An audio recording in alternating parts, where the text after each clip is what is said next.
So hey everyone, welcome back to another quick and very interesting tutorial. Where in this quick tutorial, I'm going to show you how you can instantly get a random color scheme for your website. Now, in order to do it, just simply open any of the browser you have. You can do the same steps from your smartphones as well. Now, in the search bar, type COOLORS.co. It's coolers.co. Just simply search it and let's just wait for the site to respond. Once the sites get open, you can generate the random color palettes for the sites or for the project that you have been working on.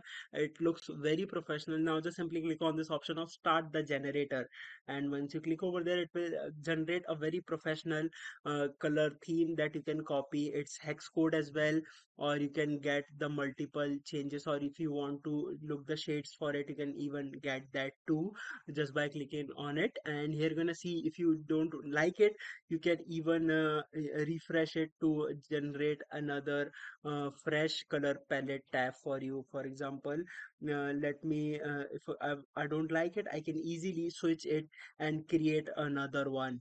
Alright, so that's it for this tutorial. I hope this video will be helpful for you. Make sure to hit the like button and subscribe button for more such helpful and interesting tutorials. See you in the next one. Take care.